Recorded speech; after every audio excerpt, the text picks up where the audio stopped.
जिसके संकल्पों में बल हो और दृष्टि में विस्तार, उसी के कुशल नेतृत्व से आता है परिवर्तन का बहार।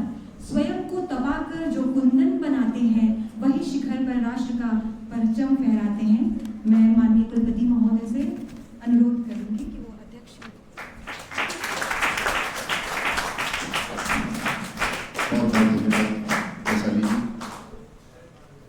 आत्मनिर्भर भारत पहल के अंतर्गत भारत की विदेश नीति का विकास और चुनौतियों पर आयोजित हो रही इस 2 दिवसीय कॉन्फ्रेंस में मंच पर उपस्थित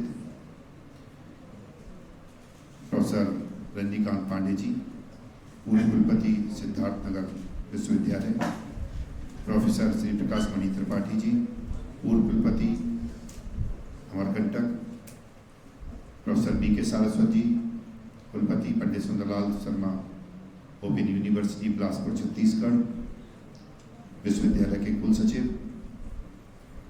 professor Ajit Prasad Rai, professor Sujit Srivastava, professor Mahendra Prakash ji, प्रीति चौधरी जी, रजनी चौबे जी, सभागार में उपस्थित प्रोफेसर बिंदु कुमार सिंह जी और इस विद्यालय के सभी शिक्षक साथीगण, प्रिय छात्र एवं छात्राओं। सबसे पहले अभी जो इस कॉन्फ्रेंस की इनॉग्रल सेशन में जब शुरुआत की गई तो जो सबसे अधिक खुशी की बात थी वो बात थी कि इस विश्वविद्यालय के शिक्षकों द्वारा 3 पुस्तकों का विमोचन किया। एक बार जोरदार तालियां उन सभी शिक्षकों के लिए जिन्होंने अपने अथक प्रयास से पिछले कुछ महीनों में ही ये सिद्ध कर दिया कि यदि आपके पास 2 रुपये हैं, मेरे पास 2 रुपये हैं, एक्सचेंज करेंगे तो वो 2 रुपये ही रहेंगे मेरे पास। लेकिन आपने सिद्ध कर दिया कि अगर एक विचार मेरे पास है और एक विचार आपके पास है और हम एक्सचेंज करते हैं 2 विचार मिलते हैं। ये जितनी भी पुस्तकों में जो संकलन है, जो विचारों का संकलन आपने दिया, ये परस्पर आपस में जो सामंजस्य आपने बनाया और उस सामंजस्य की जो परिणति आज आपने निकाल के दिखा दी, उसका परिणाम है कि जो बाहर टेबल पर विश्वविद्यालय प्रकाशन की किताबें रखी हुई हैं, जो कि मात्र 1 साल की मेहनत का परिणाम है, सिर्फ और सिर्फ 1 साल की आपकी मेहनत का परिणाम है। ये सिद्ध करता है कि यदि आप लोग ईमानदारी से कुछ कार्य करना चाहें तो सब कुछ संभव है। उसके लिए हमें कोई स्पेशल नीति की आवश्यकता नहीं पड़ती। सिर्फ और सिर्फ अपना जज्बा होना चाहिए, अपनी सोच अच्छी होनी चाहिए और परस्पर एक दूसरे पर विश्वास में स्थापित करना चाहिए। मंच पर उपस्थित प्रोफेसर बी.के. सारस्वत जी, जिन्होंने भी थोड़ी देर पहले कुछ बताया कि हम लोगों ने एक साथी सफ़र शुरू किया था। एक छोटी सी बिल्डिंग हुआ करती थी, एक बहुत बड़ा कैंपस था, उसमें कुछ नहीं था, सिर्फ 2 बिल्डिंग हुआ करती थी। एक बिल्डिंग का नाम था इंस्टीट्यूट ऑफ बेसिक साइंस, एक बिल्डिंग का नाम था इंस्टीट्यूट ऑफ होम साइंस। इसके अलावा जंगल था। उस जंगल में आज मंगल हो चुका है। कहानी लगभग 35 साल पुरानी है। ठीक, हम लोगों ने वहाँ से कैरियर की शुरुआत की। और जो चीज़ आप लोग कहते हैं, कई बार कुछ एक मन में विचार आता है, हमारा अपॉइंटमेंट नहीं हो रहा, हमें पोजीशन नहीं मिल रही, हमारे पास पैसा नहीं है, हमारे पास सोच सिफारिश नहीं है, हमारे पास ये नहीं है। ये 2 उदाहरण मैं आपको सामने बैठे हुए हैं इस बात के आपको दे रहा हूँ, क्योंकि मैं 2 से बचपन से परिचित हूँ, एक स्वयं से और एक इनसे परिचित हूँ कि किसी गॉड फादर की आपको आवश्यकता नहीं है, किसी सोच सिफारिश पैसे की आपको आवश्यकता नहीं है। कंटिन्यूअस परिश्रम करते रहिए। अंतर इस बात का है, किसी को मंजिल दूसरे स्टेप पे मिलेगी, किसी को 20वें पे मिलेगी, किसी को 200 पे मिलेगी या 2000 पर मिलेगी, मिलेगी कंफर्म। इसलिए बिल्कुल हम आज बात करते हैं कि इस पॉलिटिकल साइंस की कॉन्फ्रेंस की, जैसा कि सारस्वत जी ने बताया, ना तो उनका विषय है ना मेरा विषय है, हम दोनों का विषय सिमिलर विषय है। हम लोग दोनों मैथमेटिकल साइंस के स्टूडेंट हैं, वो कंप्यूटर साइंस है, मैं मैथमेटिक्स से, सिर्फ इस बात का अंतर है। और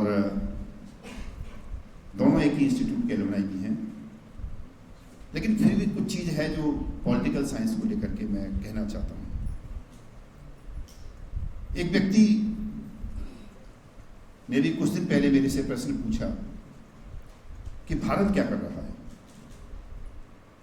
भारत क्या कर रहा है। रूस यूक्रेन का युद्ध हो गया, आपके मोदी जी, अब आप समझिए जब उसने ये कहा होगा आपके मोदी जी, तो सामने वाला किस विचारधारा का होगा, उस मुझे कहने की आवश्यकता नहीं कि आपके मोदी जी क्या कर रहे हैं। रूस यूक्रेन का युद्ध हो रहा है, वो जेलेंस्की से भी बात करते हैं, वो पुतिन से भी बात करते हैं। अब देखिए चलिए वहाँ मैं समझता हूँ उनकी अपनी कुछ रणनीति रही होगी। यहाँ पर खुलेआम सब कुछ चल रहा है, इजराइल अमेरिका मिलकर के ईरान पर अटैक कर रहे हैं, ईरान से आपके संबंध बहुत अच्छे हैं, आप कुछ नहीं बोल रहे हैं। तो काफ़ी कुछ जब वो कह चुके तो मैंने उनको कहा बस मैं 2 लाइन में अपनी बात समाप्त करूँगा, और उस 2 लाइन में सारी नीतियाँ आ गई। मैंने कहा कि एक शख्स जो है बड़ा शांत रहते थे और दिमाग में एक लक्ष्य था कि मुझे एक बहुत बड़ी कंपनी खड़ी करनी है, प्राइवेट कंपनी में नौकरी करते थे। तो मैं उनसे कई बार पूछता था, आप बड़ा शांत रहते हैं प्राइवेट कंपनी में रहने के बावजूद भी, प्लानिंग में आपके कुछ और चल रहा है, एक बहुत बड़ी कंपनी आपको खड़ी करनी है, तो कैसे पॉसिबल होगा, आपका जो एटीट्यूड है उसको देखते हुए। तो कोई बात नहीं है। तो वो जब सड़क पे चल रहे थे तो उनकी कार से किसी बाइक वाले का एक्सीडेंट होता है, हल्का सा टच करती है, और एज यूजुअल बाइक वाला उतरा और उसने वहाँ चढ़ाई, उसने अनाप शनाप बकवास करना शुरू कर दिया, जबकि उन सज्जन की गलती नहीं थी। वो उतरे और बड़े प्यार से हाथ जोड़ के माफ़ी मांगी, कहा मैं अपनी गलती के लिए माफ़ी मांगता हूँ, बात खत्म करते हैं और आगे बढ़े। ऑफिस में पहुँचे तो एक को वर्कर भी था या नीचे काम कर रहा था, वो किसी बात पे उन पर चढ़ बैठा और काफ़ी कुछ उल्टा सीधा बोलने लगा। तो उन्होंने कहा कोई बात नहीं है, ये फाइल थी नहीं हुई, कोई बात नहीं है, मैं अब कर देता हूँ, let us close the chapter. बात खत्म हो गई।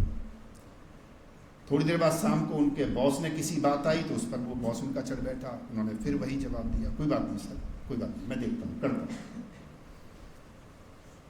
तो उन सज्जन ने पूछा कि इतना सब कुछ हुआ, आपने अपने आप को शांत रखा, क्यों रखा? और ये स्टोरी मैं इसलिए सुना रहा हूँ क्योंकि इस कॉन्फ्रेंस की शुरुआत चूँकि ओम शांति से हुई थी, तो मेरे दिमाग में उसी समय स्ट्राइक कर गई। वो तब से सभी लोग शांति की बात ही कर रहे हैं, सभी का परपेच कहीं ना कहीं बात करते समय शांति का है, कैसे करके शांति हो, तो मैं इसलिए वो सुना रहा हूँ। उन्होंने कहा पहली बार मेरी लड़ाई हुई छोटी सी, मैं उससे उलझता, एक केस बनता और वो फिर कोर्ट कचहरी का मामला होता। मुझे नहीं पता वो केस कब सॉल्व होता, लेकिन मेरा कितना टाइम जाया होता ये सिर्फ मैं ही जानता हूँ, इसलिए वहां भिड़ना उचित नहीं था। दूसरा मेरे कलीग का था, मुझे पता है उसका स्तर क्या है, क्योंकि जिस स्तर पर वो उतर के जवाब दे सकता था मैं नहीं दे सकता। खाम का मेरा मूड खराब होता, मेरा बीपी बढ़ता, मैं एग्रेशन में आता, हो सकता है मैं भी कुछ रिएक्शन ले जाता, फिर एक बात पड़ती, नहीं करना चाहिए था। यानी पहला मामला, जब फालतू की कहीं लड़ाई हो रही है उसको अवॉइड करिए। दूसरा, जब पता हो सामने वाला किसी भी स्तर पर उतर सकता है तो अवॉइड करिए। और तीसरा, जब कोई महाशक्ति हो, ताकत बड़ी हो, तो उसको जवाब शांत रह करके अपने काम से, अपनी प्रोग्रेस से दीजिए, अपनी सफलताओं से दीजिए। मैंने कहा मोदी यही कर रहा है, ये मोदी नहीं कर रहा है, ये पूरा देश कर रहा है। हमें किसी फालतू पचड़े में नहीं पड़ना है, हमको किसी फालतू पचड़े में नहीं पड़ना है, हमको किसी उस कंट्री से बात नहीं करनी है जो एक लेवल नीचे उतर करके बात हमसे कर जाए। क्योंकि ये ध्यान रखिए, इस युद्ध में, मुझे पॉलिटिकल साइंस की बिल्कुल नॉलेज नहीं है, इस युद्ध में हो या कोई भी युद्ध हो, जब सामने वाला ये एहसास कर दे कि अब उसके पास होने के लिए कुछ नहीं बचा है, तो उससे खतरनाक हथियार कोई नहीं होगा। यहाँ इसीलिए हमको इस बात को भी दिमाग में रखना है कि कहीं सामने वाला उस स्टेज में ना आ जाए जब वो ये कहे अब मेरे पास खोने के लिए कुछ नहीं बचा, आओ भिड़ो मेरे से। यही भारत कर रहा है, यही भारत की विदेश नीति है, यही भारत की राजनीति है, और इसी राजनीति के सहारे जाकर के भारत एक दिन राज करेगा, ऐसा मेरा पूर्ण विश्वास है। हमको इस तरह की राजनीति का सोचना है। और ये राजनीति सिर्फ विदेशी राजनीति के केस में लागू नहीं होती, ये राजनीति सड़क पे चलते हुए, कलीग के साथ काम करते हुए, लोगों के साथ व्यवहार करते हुए, अधिकारियों के साथ बात करते हुए, शिक्षक छात्र की संवाद करते हुए हमें इन बात का ध्यान रखना है। और मुझे आशा ही नहीं बल्कि पूर्ण विश्वास है कि इस 2 दिवसीय संगोष्ठी से बहुत सारे ऐसे विचार निकल के आएंगे जिससे सिर्फ ये छात्र शिक्षक ही लाभान्वित नहीं होंगे, ये समाज भी लाभान्वित होगा। बहुत बहुत धन्यवाद। मुझे